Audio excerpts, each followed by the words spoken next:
मित्रांनो, या व्हिडिओमध्ये आपण जिल्हा न्यायालय भरती 2023-24 संदर्भातली एक महत्त्वाची माहिती बघणार आहोत। मित्रांनो, या व्हिडिओमध्ये आपण लिपिक पदाची जी टायपिंग टेस्ट होणार आहे इंग्लिश आणि मराठीची, त्यासाठी कुठला फॉन्ट वापरला जाणार आहे त्याबाबतची सविस्तर अपडेट माहिती आपण आज या व्हिडिओच्या माध्यमातून बघणार आहोत। मित्रांनो, टायपिंग टेस्ट कशा पद्धतीने होईल किंवा त्याला बॅकस्पेस अलाउ आहे का, त्या गोष्टी सर्व मी तुम्हाला आज या व्हिडिओच्या माध्यमातून सांगणार आहे। मित्रांनो, व्हिडिओ संपूर्ण बघा, कुठेही स्किप करू नका। नमस्कार मित्रांनो, माझं नाव भूषण, आपली नोकरी.com या यूट्यूब चॅनलवरती मी तुमचं स्वागत करतो। मित्रांनो, जर तुम्ही माझ्या चॅनलला नवीन असाल तर चॅनलला सबस्क्राईब करून घ्या आणि बाजूला दिलेल्या बेल आयकॉनला प्रेस करा, म्हणजे मी अपलोड केलेल्या व्हिडिओची माहिती तुमच्यापर्यंत लवकरात लवकर पोहोचेल। आणि मित्रांनो, मी डिस्क्रिप्शनमध्ये आपल्या टेलिग्राम चॅनलची व फेसबुक पेजची लिंक देऊन ठेवली। मित्रांनो, ते सुद्धा तुम्ही जॉईन करून घ्या, कारण की या टेलिग्राम चॅनलवर आपण नवनवीन अपडेट माहिती ही शेअर करत असतो। रिझल्ट्स किंवा त्याच्या PDF सगळे आपण त्या टेलिग्राम चॅनलवर शेअर करत असतो। मित्रांनो, व्हिडिओ संपूर्ण बघा, कुठेही स्किप करू नका। तर बघा मित्रांनो, आपल्या सर्वांनाच माहिती आहे की जिल्हा न्यायालयाची भरती प्रक्रिया ही सुरू आहे। त्यासाठी तुम्हाला लिपिक या पदासाठी टायपिंग टेस्ट ही देणे गरजेचे आहे। मराठी 30 शब्द प्रति मिनिट व इंग्रजी 40 शब्द प्रति मिनिट या वेगाची तुमची टायपिंग टेस्ट ही होणार आहे।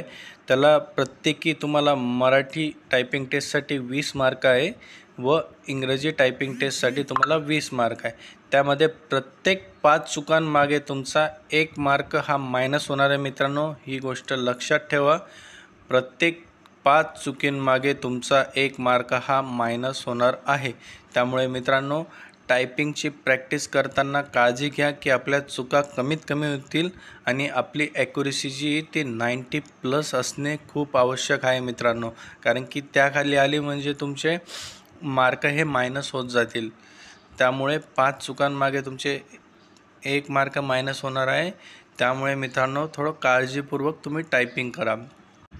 दुसरी महत्त्वाची गोष्ट म्हणजे बघा मित्रांनो, यासाठी तुम्हाला फॉन्ट कुठला असणार आहे, तर मराठीसाठी बघा मित्रांनो, तुम्हाला कृतिदेव 55 हा फॉन्ट टायपिंग टेस्टसाठी असेल व इंग्रजीसाठी तुम्हाला एरियल किंवा दी टाइम रोमन यापैकी कुठलाही एक फॉन्ट असेल। दोघी सेम आहे मित्रांनो, त्याच्यात काही फरक नाही। फक्त कृतिदेव 55 हा मराठीसाठी खूप महत्त्वाचा फॉन्ट आहे। इतर कुठल्याही फॉन्टमध्ये तुम्ही टायपिंग करू नका, कारण की कृतिदेव 55 या फॉन्टमध्ये जे स्पेशल कॅरेक्टर आहेत वरचे, त्यामध्ये बराच बदल आहे। त्यामुळे मित्रांनो, तुम्ही कृतिदेव 55च हा फॉन्ट वापरा। तर बघा मित्रांनो, आणि यानंतर तुम्हाला आता महत्त्वाची म्हणजे बॅकस्पेस अलाउ आहे का, तर बघा मित्रांनो, हो, बॅकस्पेस अलाउ आहे, पण तो कसा अलाउ आहे बघा। जर तुम्ही शब्द टाईप करताय, जोपर्यंत तुम्ही स्पेस देत नाही तोपर्यंत तो अलाउ राहील। जर समजा सॉफ्टवेअर वाईज घेतली तर, आणि जर त्यांनी पेपर देऊन तुम्हाला जर टायपिंग करायला लावली तर तुम्हाला पूर्णपणे बॅकस्पेस हा अलाउ असेल। पण जर सॉफ्टवेअरच्या माध्यमातून घेतली तर आपण जोपर्यंत स्पेस देत नाही तोपर्यंत तुम्ही त्या वर्डमध्ये कुठल्याही प्रकारचे चेंजेस करू शकतात, पण एकदा स्पेस दिला गेला तर तो मागे जात नाही। त्यामुळे मित्रांनो, आत्ताच्या कंडिशनला आपल्याला सांगणं कठीण आहे की ते सॉफ्टवेअरच्या माध्यमातून घेतील का आपल्याला एक नॉर्मल पॅसेजचा पेपर देतील, त्या माध्यमातून टायपिंग टेस्ट घेतील। तशी पुढे अपडेट आली तर आपण त्याबाबतचा अपडेट नवीन व्हिडिओ बनवू मित्रांनो।